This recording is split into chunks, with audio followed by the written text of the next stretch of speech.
are from the Unikraft community, so kind of a bit, a bit outside the project.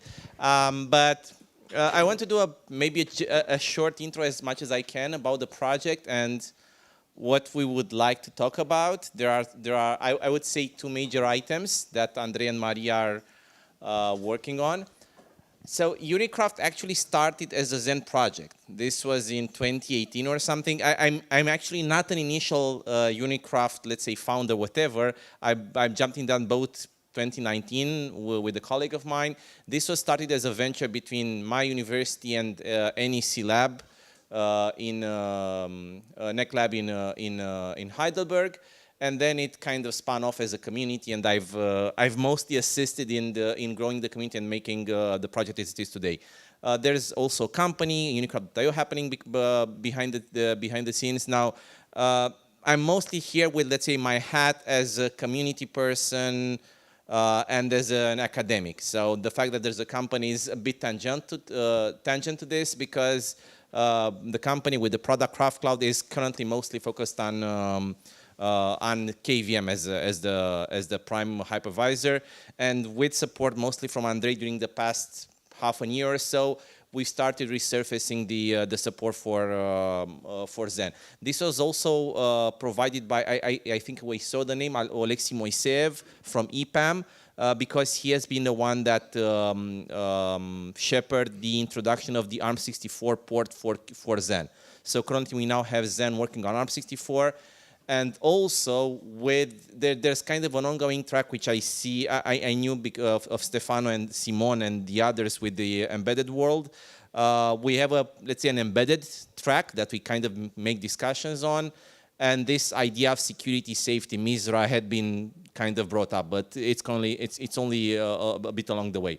So what we are now working on, let's say, with respect to Xen is make Unikraft use as many features of Xen as possible, kind of getting all the Unikraft features should be available there.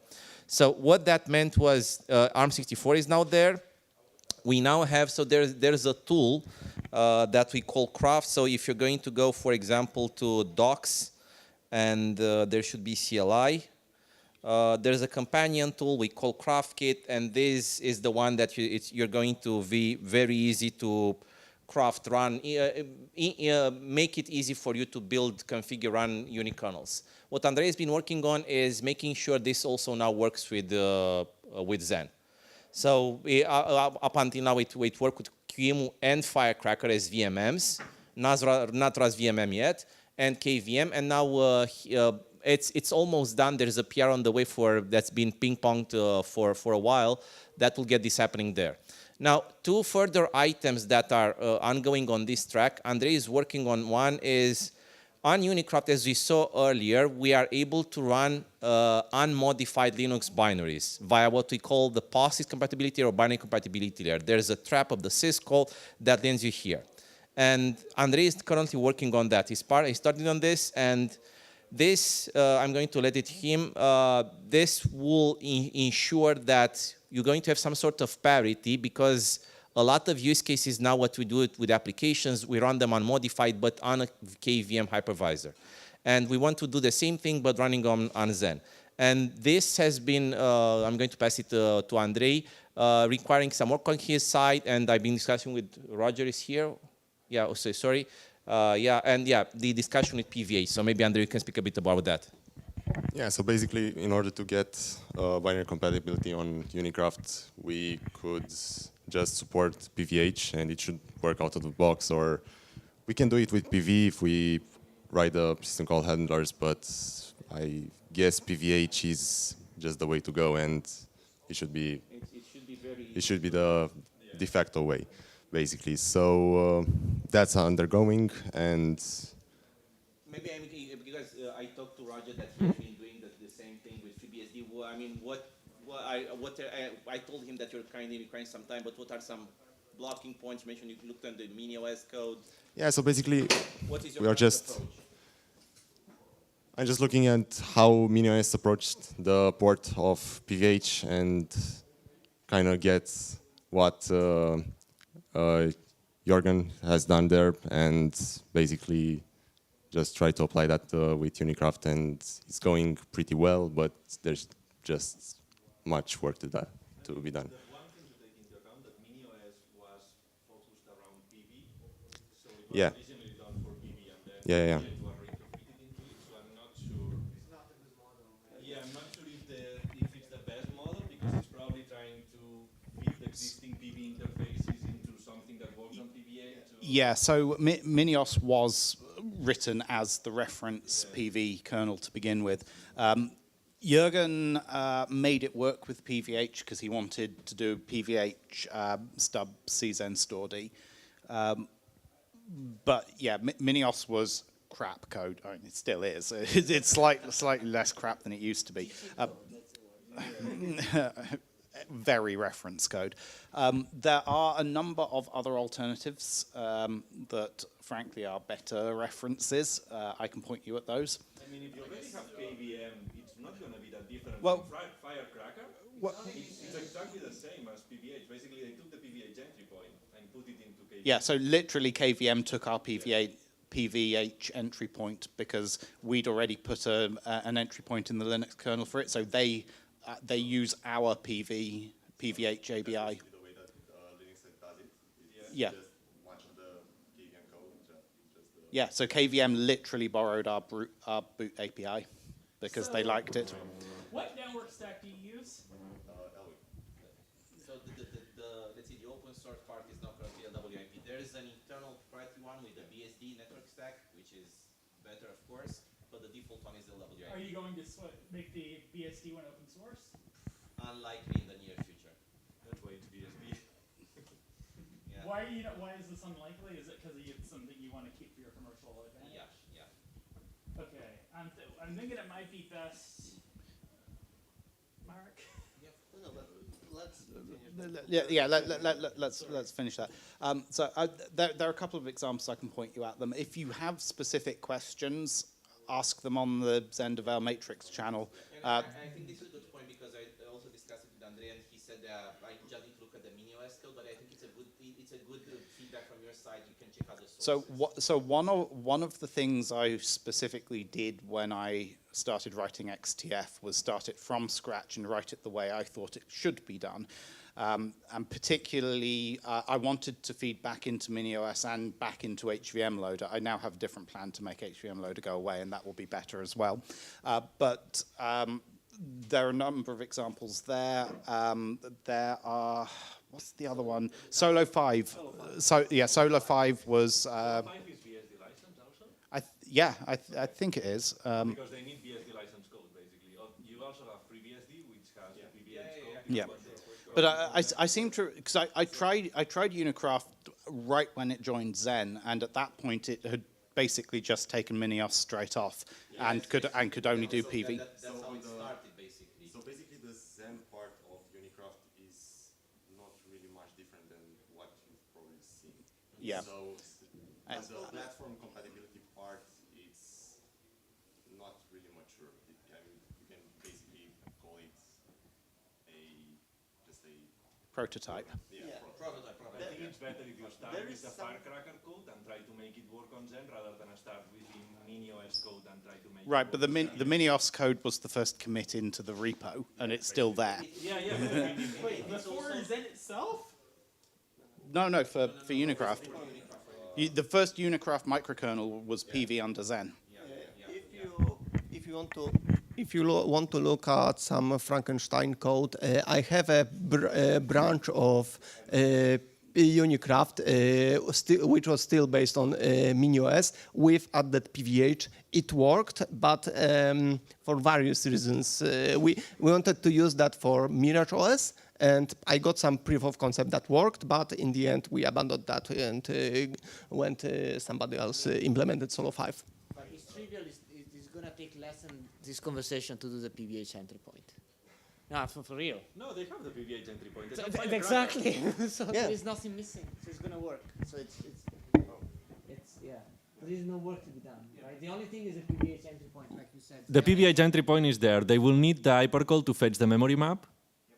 Yeah, and PV drivers probably for But they have the PV drivers from the PV port. They're already networking those parts So it's just the entry point and maybe The TV drivers are there. Yeah. Maybe. missing? What doesn't work? you have to wire the PV console into the Firecracker entry point. Maybe. Just maybe. Thought about it this way.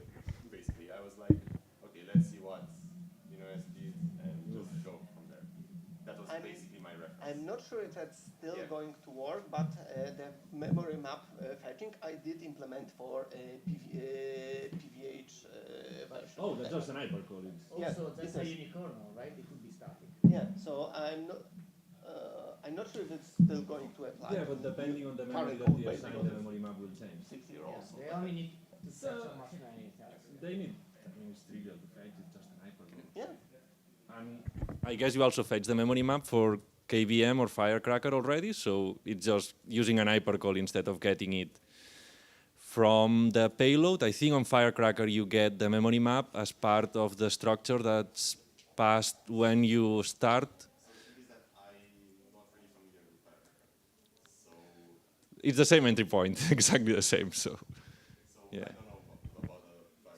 So effectively, you can kind of getting the Firecracker entry point, then looking into grabbing the memory map, and that's going to roughly it. You have to use the PV console also, because I guess on Firecracker you use the emulated console. If you don't want to use the PV console, you can use the E9 hack, which is writing to the I/O port, and you get that output on the serial console. And I don't know, if you don't use the PIT or HPET or anything like that, that should be it. So I think that's a fair point. We can do that, and we can keep in touch, as Andrew mentioned, on Matrix to see how that goes. Okay. Yeah. So I have a use case for Unikraft. That's actually the second point. Yes. So, but is there anything on this part? Anything else you would want to? No, I think that's clear. Okay, awesome. You can switch to stop Yeah. minutes. So, I mean, let's say this was our question. Then what we actually started, and I don't recall, I was part of a meeting that Kelly invited me sometime in March, and then I kicked off the discussion, and then that's how we came up with one of the use cases of running QEMU inside Unikraft for the stop domain driver thingy. So that was what we started, and that's why we talked to Maria about. Yeah, sorry, I'm going to add my password at some point. Yeah, that was the idea. So our hope is here to get a bit more clarity on what are potential use cases for that, and based on that, what are requirements? I mean, what would we need to get at the end? Yeah, Andrew, please. Okay, so Xen, being a research project, has had experiments into stub DOMs for a very, very long time. In the Xen tree, there's a top-level stub DOM directory, and under that is some of the most gross hacky code you have ever seen. We do not want to replicate it, we want to delete it. One of the early features Xen had that was a security feature was it had a port of QEMU cross-compiled with Minios to run as a stub domain. So, Also performance improvements from types. yeah, maybe. The point was that one of the things you want to do was deprivilege. The reason for that port was to simplify the OS it would run on. No, it was security because you didn't want QEMU running as root in DOM 0, but you could have it. You also don't want 200 QEMUs running in DOM 0, but we have to make that. We have to do that for other reasons. Xen server supports 1,000 VMs per host, and we test it that it works mostly. Yeah, it was an experiment into stub domains, but it was primarily a security feature. It was taking something that was previously running as root in DOM 0 and putting it into a small, lesser privileged context. But it Out of QEMU, the goal was to get the drivers. so it was QEMU hacked and hacked and hacked, cross-merged with. My question is, what part of QEMU was useful for? So it was the QEMU device model. So it was the emulation of the motherboard, the legacy I/O devices. So it was. Yeah, it was back in the days where Windows needed a real motherboard to go with it, and QEMU provided that. So that's why it was there, and it did work as a deprivileging thing. Cubes really liked it until it got to the point that QEMU 0.97 was really too old to call secure. So as an intermediate, Cubes has a basically fully fledged Linux with. You said it was a shell running as init, yes. And with QEMU running as a process under. Yes. Well, why doesn't QEMU run as the init process? We needed some integration because there's a bunch more stuff. We run. Okay. There are some other. Yeah, we run DHCP server Gotcha. Okay, plus audio for some reasons. Yeah. I see. Okay. But so currently, I mean, what Cubes is currently doing, you have this Linux-based QEMU. It's a full Linux VM running only QEMU and associated. Yeah, and it takes like 100 something megs of RAM. It's like, wow. Yeah. And how do you interface with that? I mean. In kind of in the same way as the old stub down. It was. I don't know the details. Which is. So most. Some bus. I mean, I don't know. They don't know anything. Okay. So in Xen for emulation, we've got a thing called the IRX server. So QEMU registers and comes along and says, I handle this I/O port, I handle that MMIO, I handle this PCI device. Itself as a handler for these events. Yeah. So mostly it's the guest does something, it traps into Xen. Xen says this is for QEMU, sends it to QEMU, and QEMU answers. So it's mostly a cycle that goes from the guest to QEMU and back. And are there other use cases for this feature apart from Cubes? Well, this was a feature upstream that. No, but other, let's say, projects or use cases currently. OpenXT? Yes, OpenXT as well, which is similar to Cube. The same thing with the QEMU with Linux? yes, they use the same thing. What about SUSE? They. So, do we have anybody? All of our representatives are in the other meeting. Because Do you want me to yank them? No, it's okay. They need to be there. SUSE currently have stub Xen store up and running. Jürgen has plans to try and do stub domains for some other bits and pieces, but I don't think he's actually made any of that work. So I think for other things it's a wish at the moment more than anything else. In terms of the other things you'll find in the stub domain repo, it's a mixing pot of a lot of things. There's a thing called VTPM Manager, which was. Where is it? Is it in Xen project Git? Go to Xen Git. There's a mirror on GitHub. That'll work fine. Yeah. That's a straight mirror. First one, Xen. And in the top level, you will find a directory. Yes, stubdom. No, it's here. So one of the things it does is it clones Minios here somewhere. So there are. So we've been deleting. Yes, and as you can tell by the dates on a lot of it, you can see how old some of this is. I see. 16 years. That's how it started. I see. I mean, the source code history goes back 21 years from now. Other bits of it. But there are a number of things here. The VTPM Manager was particularly interesting because that would offer VTPM support to guests backed properly in the real TPM. These days, it needs hyperlaunch to actually work properly, and it's also TPM 1.2 only, so no one actually uses it. But in principle, if you get QEMU up and running, then I think there will be a lot of people wanting this to go in next. QEMU is probably the most complex example. Yeah, to be honest, if you can. For TPM, it's going to be trivial. Well, so specifically, So there's VTPM Manager, which was a singleton stub DOM per host, and VTPM, which was one stub DOM per guest that wanted it. And for example, that had proper migration support where the two VTPM managers would communicate, share a secret, and move state out of one TPM into the other TPM. So, it genuinely supported migration of the TPM state in a way that was never exposed on the wire.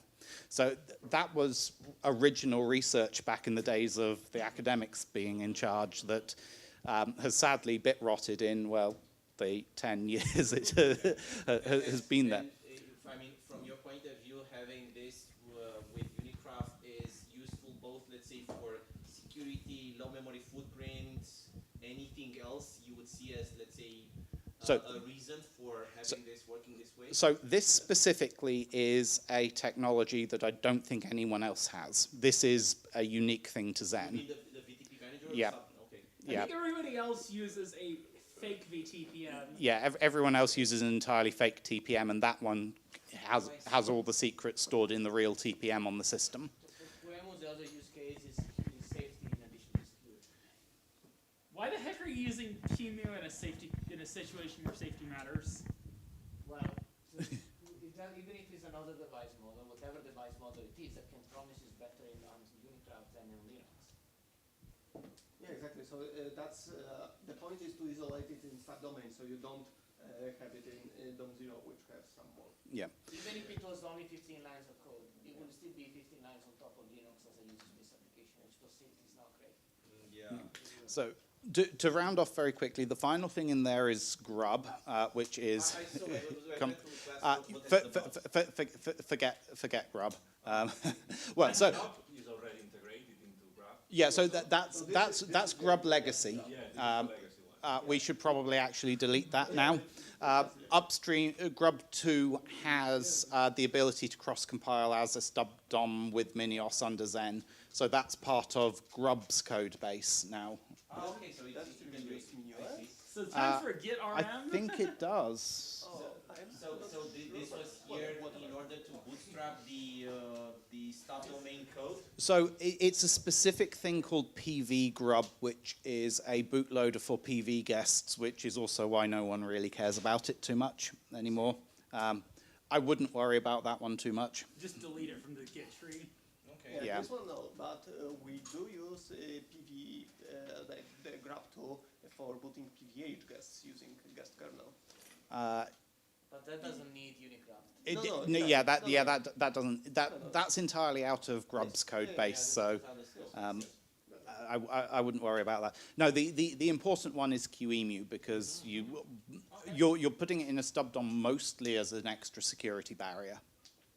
If you can just link even a regular QEM build on Unikraft, that already would be like more than half of it. No, I know. I mean, Even if you at don't least for even us, try to run it, even just try to sort out the build of a regular QEM or try to link it on Unikraft and it links, that's already more than half of the work. So I mean, at least in this particular phase, I would go for this bin compat mode because this doesn't require any sort of linking. You simply grab the executable and it should run. That's going to be it. Yeah, but QEMU is going to at least try, for building, okay. But if you try to run it, it will try to open a bunch of Xen-specific /dev And Linux-specific system, a huge amount. Yes. Yeah, okay. And devices and do a bunch of IOCTLs there. Basically, Yeah, I know. execute definitely hyperpulse. Question, is this QEMU or the libraries it links to that's trying to do that? They're all the same thing in under unikernel. Because they would be in the same. The difference is that you can make a Unikraft specific build of the library. The point is that if you were to solve the linking issue, even if that's not the best way, then actually you will make a lot of progress without even having to run it on Xen. So the other point. Running it on KVM still would be very useful to us. Just make it Without even having to run I Xen setup. see. It's a way to make 3/4 of the work without even having a test The on Xen. problem here isn't Xen or KVM. The issue issue here is going to be the compatibility interface it expects from the OS. Yes. So in this case, even if you link it, even if you run it in compat mode, you would still need to provide a similar interface. I mean, So- for example, we had some, just to give an example, not often, rarely, but sometimes, I'm not sure. They had an application that required, and there's no procfs support currently in Unikraft, and some application requires proc self-xc. It kind of opens that up. So- I just create that link by hand to the actual executable, and that's going to be it. There's no procfs support. I just simulate it. So for starters, some of this can be done stubbingly. So something that is important to say, in the Xen build system, the main libraries, so libxen control, libxen guest, and a bunch of the others, have a build for MiniOS that can be linked with MiniOS. So you can do a pass through the Xen build system and get some MiniOS compatible versions of the primary libraries. How would that be useful? They should be able to Ri- take those. Right, but those you should be able to merge with QEMU, and that will provide the compat. Not with QEMU, you should merge them with Unikraft directly, right? Just put them in Unikraft and Because- have the interface use And them. then QEMU links to these libraries, and it naturally does the right thing. Yeah. I mean, Right, but can QEMU be linked to this? I don't know. Yes. Because I mean, QEMU is already how linked the- against these libraries. I see. Normally on Linux, QEMU links against these libraries. This library calls some syscall/hypercalls. okay. And then the syscall and the hypercall is not the issue. It's not the issue. The issue is that QEMU links against a huge amount of library in addition to this. And the collection of all the dependencies is large. And if you solve the linking issue, you solve most of the problem. I see. So Even starting with some minimal build of QEMU. Roger, I think you tried to have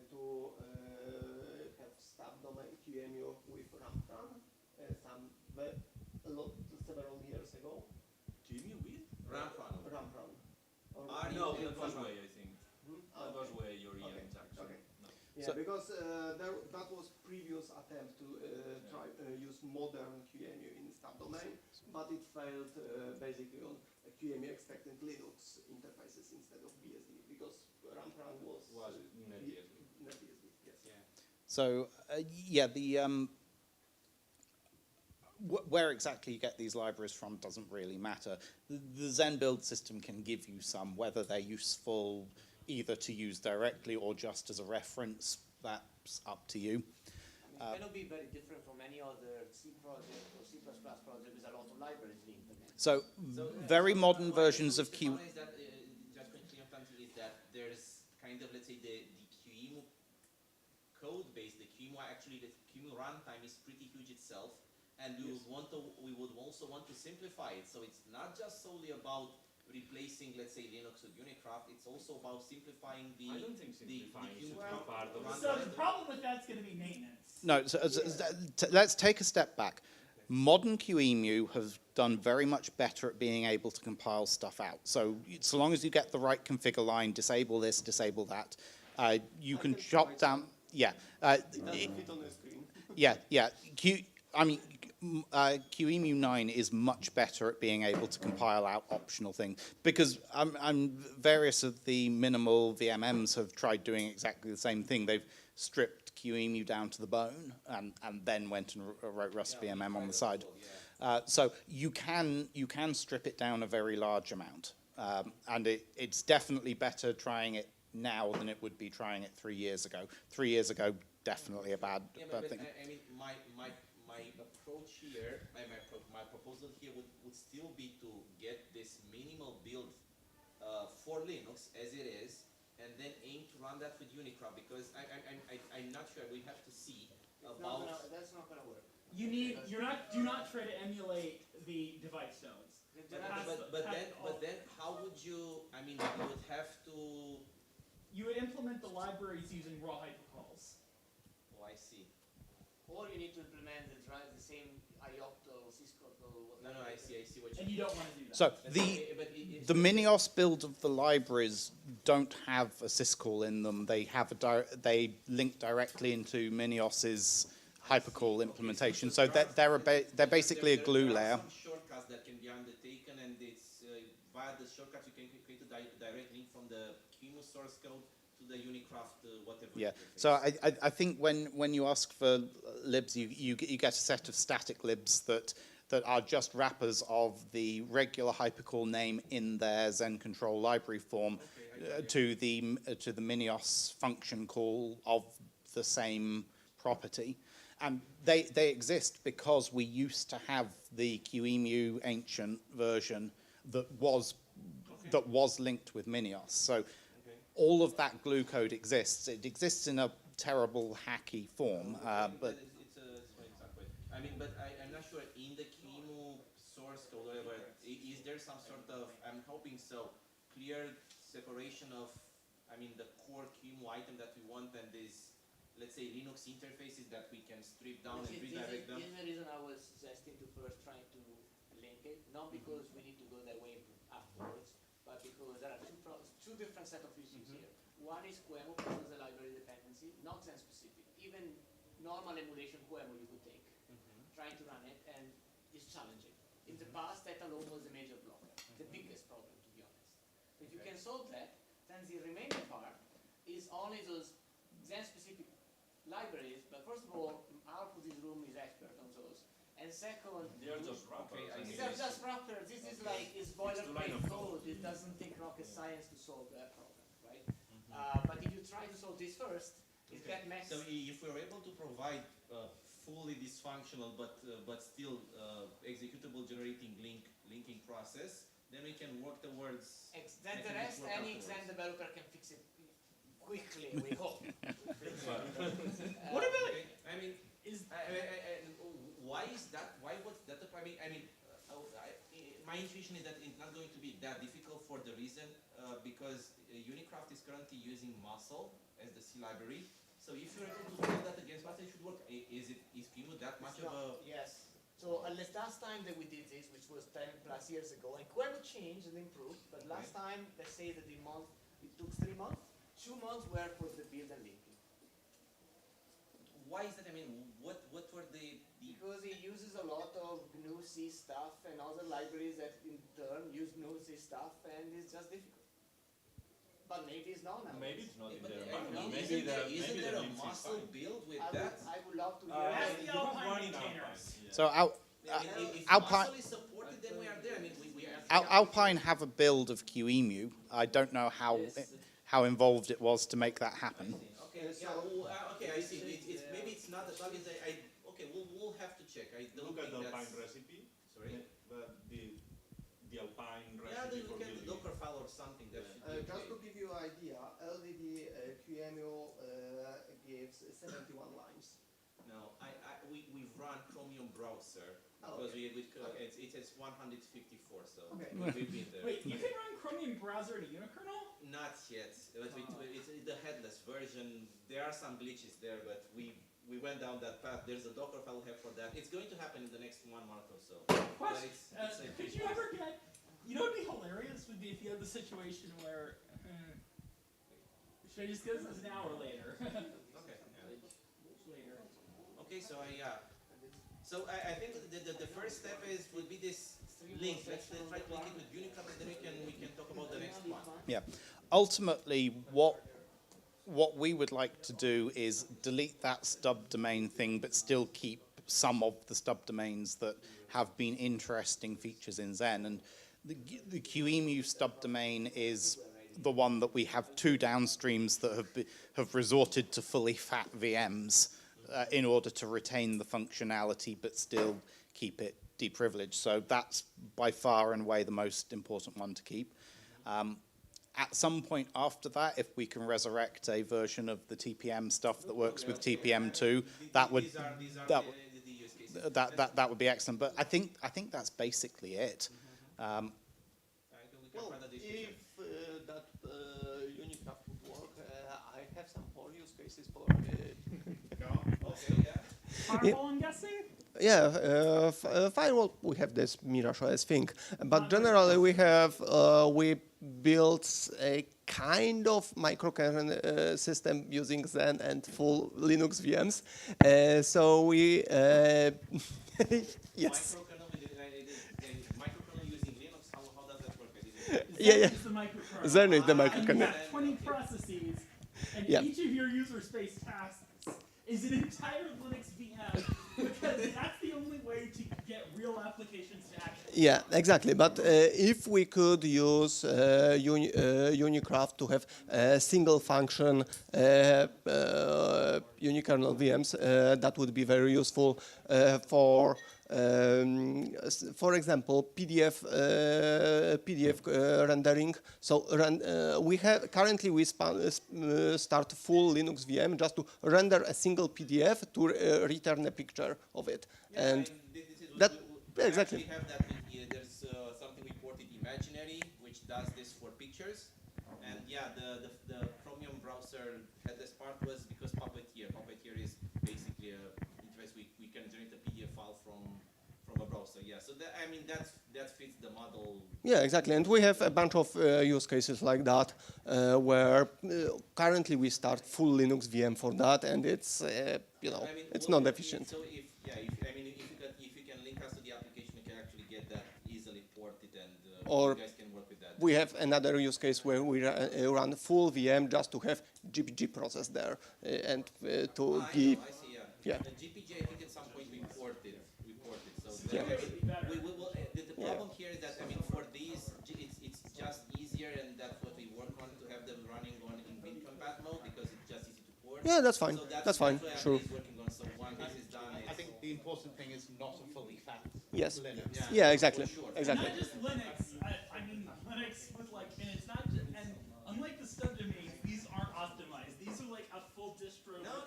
System I able to know log in, exactly. show I and know all. exactly. Yeah, and the only thing that we would need, but we can do that ourselves, is we need a bit of kube-specific integration to do RPC to those unikernels, because we have, I don't know if there is a KVM equivalent of QRexec or vChar or something. No, but Someone This did is- implement a KVM This channel. is something we'll have to look into. something, I think vChannel is a thing on KVM. VSOC, yeah. So we have something similar on Yeah, cubes. this is basically a driver that's going to be Yeah. required with Xen. Well, we're cute. Well, no, it Yeah. isn't. Well, vChannel, In the vChannel. works, yeah.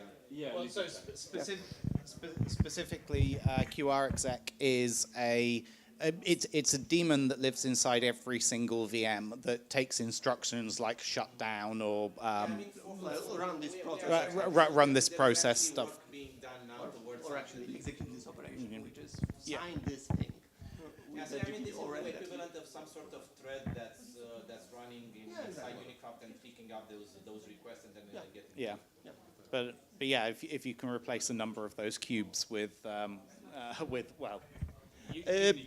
We have somebody implemented this QRexec thing for Mirage OS in OCaml, and it's very small. It should be trivial. There's some sort of protocol. How does the interface look like? Yeah, it's so it's using vChan, which is kind of VSOC thing, and Don't do it in C though, it's too complex for that. it's not that. There are like far. We currently do it in C, but we use fork a lot to avoid having to deal with concurrency issues. Yeah, there are like I think 5 messages like this is execute this operation, return exit code, return data, or take data in. So yeah, they're very simple. This would be a good. So speaking. Oh, the point there is that overall Cube's OS is one system. That's just coordinating, doing stuff in the different VMs. So that's the kind of thing that would probably want to end up being one of the libraries that you can optionally select and link in. Ideally, it'd be nice if that and some of the other stuff was in a memory safe language rather than in C. So there's actually for that in Unikraft has for maybe let's say 2 years has said Rust support including the possibility to write in internal code of Unikraft in Rust. So you can actually write in libraries as part of the core inside Rust. So that's That's nice. feasible. It'd be nice to replace. And then they are linked together with the C code where that's the case, and you can do it like that. Could you replace the network stack with something like small TCP? Yeah, multi-CP. Multi-CP is something that someone actually at some point worked on. It was work. We didn't, but there's a kind of a draft work on that, so that can also be Because it'd be included. nice if we could use a memory safe network stack in on small TCP, someone was also worked on a Rust-based scheduler. So those can be done for sure. Okay. Yeah, from upstream Zen's point of view, the majority of what we want to do is delete that, but not actually lose the functionality of some of them. Makes total sense. Could you? How hard would it be to add an XHCI driver to Unikraft? Oh, You're- that's a very good question. Because it'd be nice if we could get rid of the fat. What is the use case for that? So You went to isolate the interface. a bit go to back bit earlier. Unikernel with PCI device attached, and then have That's because you want to protect your system from the outside devices. yes. So basically, what we currently do, we run yet another Linux VM with PCI pass-through of all the USB controllers. So if you plug some random USB device, it's not going to compromise your host. And then we use USB IP to selectively pass through individual USB devices to different places. So we would need to run unikernel with the XHCI driver and USB IP to connect them together and pass through to another, maybe also unikernel, but that's another story. Okay, I see. So that's yet another use case. I think a bit more complex than before, but definitely way simpler than QEMU. Simpler than QEMU? Yeah, I think so. Oh, that would be interesting. That would be interesting, especially if it was written, if the USB stack was in a safe language. Well, in the first version, you can probably take the driver from Linux and adapt it to run in unikernel. That because it's incompatible licensing. Light driver from FreeBSD then. Oh, yes. yeah, I guess that unikernel would be GPL then, but yeah. Well, unikernel being GPL isn't a problem for us. Yeah, for us it's not a problem. Yeah. It is for, it is, yeah. Yeah. I mean, we can make this as, let's say, we call this external library, and it's going to be your choice how you Yeah, want to pack yeah. it. And Or can get the driver from any other kernel. The repo as it is, but it can be a external library that's I going to be. personally, You can get the driver from other kernel, from FreeBSD or whatever. Yeah. XHCI is a hardware controller. Yeah. FreeBSD will have a driver for it. Yeah, honestly, definitely. I'd rather use this is probably me being overambitious, but I'd rather at least the USB stack be written in a safe language so it's safe against malicious USB traffic. Yeah, but I'm not sure what That's quite ambitious. implementations are there for that. So Oh, wait, And then get, is this a USB stack or are you writing a new one? and then you get to, I mean, you can do it from scratch, but I'm not sure how. yeah, I don't think that's maintainable. I think it's rather better use of time to take the things that are currently not Yes. unikernels and make them unikernels. Yeah, exactly. Yeah, sure, you can go along in V2 and rewrite your C unikernel into a Rust unikernel. Good point. That's and it's all incremental improvements. And as I think here, if you're very concerned about this, we have our friends in the unikernel community, and there's a unikernel that's called, so we have this what we call Unikernel Alliance, where we're trying to gather all the unikernel projects. So yeah, we have Mirage and the others here, and there's a particular one, Permit. These are from our friends in Germany, Nathan, and this is a Rust-based unikernel. Sorry for being overly ambitious here. But note that this doesn't provide the POSIX interface. It's kind of focused on some HPC that they're doing. So if it's something running Rust, they are going to run it because they have this card all of stuff integration. If there's something that is kind of your typical non-Rust application, you're going to have a hard time integrating that.